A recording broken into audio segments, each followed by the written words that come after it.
Okay, so quadratic sequences. What is a quadratic sequence? It's a sequence whose nth term is determined by a quadratic equation, which means that a quadratic sequence can be written in the form the nth term, written as u subscript n, equals a times n squared plus b times n plus c, where a, b, and c are all constants and n is the variable that's changing. So this is the same as a quadratic equation, but we've just written n instead of x because that's what we do for sequences generally. It's just the notation. One of the most important things about Something important about quadratic sequences that you should accept to solve them is that this section here is just an arithmetic series. So a quadratic sequence is just an arithmetic sequence with this little, just this little an squared has been added. So the red section here is an arithmetic series, arithmetic sequence. I will get them mixed up a lot, don't worry about it.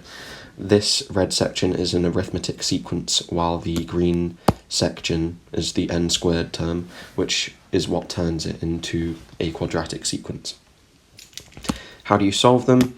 Here you go.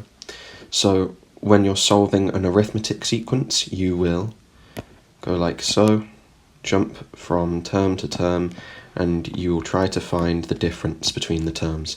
So let's do that here, because a quadratic sequence is just an arithmetic sequence with an n squared term added on.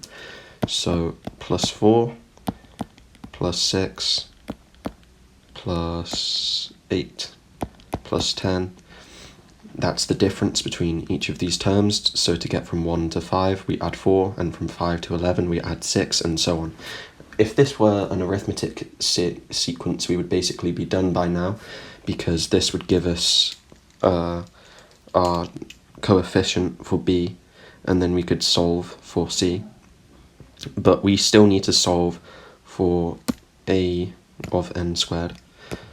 And instead of just doing this arithmetic sequence method once, we're going to do it a second time. So jump from term to term a second time, just like with an arithmetic sequence. And when I jump from term to term here, I'm not jumping from term to term of the original sequence. I'm looking at the difference between the difference each time. So this section here is called the first difference, and this section here is called the second difference. Now we're looking for the difference between each term in the first difference. So between 4 and 6 we add 2, between 6 and 8 we add 2, between 8 and 10 we add 2, and this is how you solve a quadratic sequence, because every time the first difference will change from term to term. It will be an arithmetic sequence right there, because again, a quadratic sequence is just an arithmetic sequence with an n squared term added on, and so when you find the difference between each term in that arithmetic sequence, you're going to get the second difference of the quadratic sequence. And half the second difference is how we find an squared. So in our case, no, the second difference is 2, so a is 1, because 2 over 2 is 1. Very advanced mathematics. So an squared, 1n squared, which we just write as n squared, and we've now found a, but we still need to find b. Now, unfortunately, other than the second difference over 2 equals a, I'm now going to have to throw another stupid formula at you with no explanation, because GCSE maths doesn't go into the derivation for these formulas, and that is that 3a plus b equals the difference between the first term and the second term of a quadratic sequence, which sounds really stupid. What that means here is that the first difference between our first and second term here is 4. So we plug that in, 4 equals, and then it will always be 3a plus b. And we've already found a to be 1 here. A is 1, which is the coefficient of n squared. So 3 plus b equals 4, therefore b equals 1. I really hope you can do that in your head. If not, you're cooked in maths in every way, shape or form. So again, whether we write 1 here or not, it doesn't really matter. But now we need to find plus c. Well, let's just look at our first term here. The first term of a quadratic sequence will always be a plus b plus c, because look at this. What is n squared when n is 1? It's 1. What is n when n is 1? It's 1.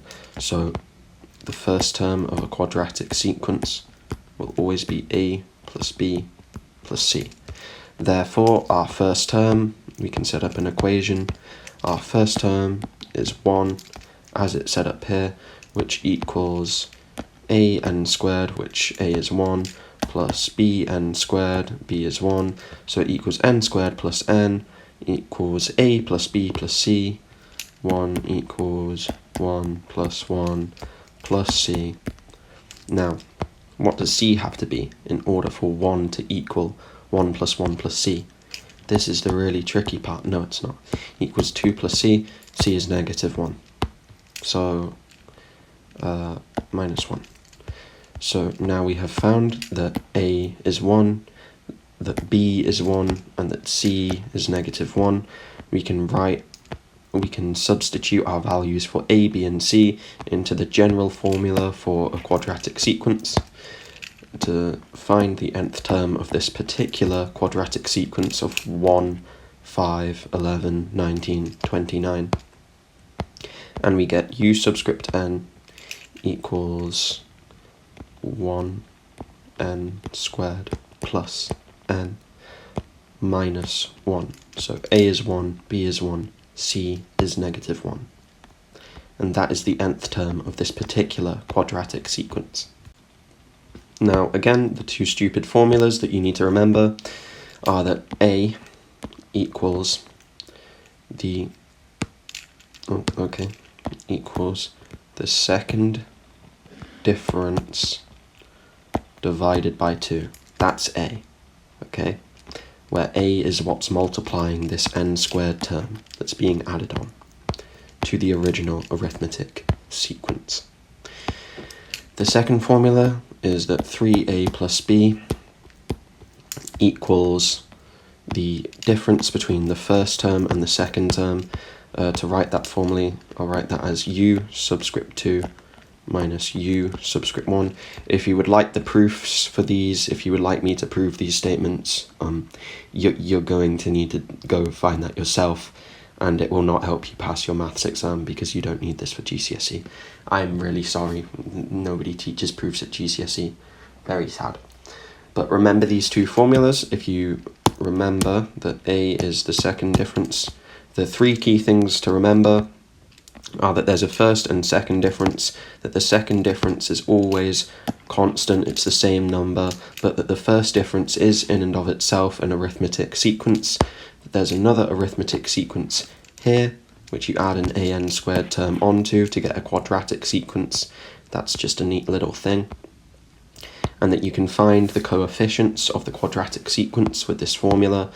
A is this constant second difference over 2, and 3a plus b equals the second term in the quadratic sequence minus the first term in the quadratic sequence. So you can find a and b with that, and then remember this is barely even a formula, but a plus b plus c is the first term in the quadratic sequence. So once you found a and b, you can plug that into that formula to find c, and that is how you will find a, b, and c, the quadratic nth term of a sequence.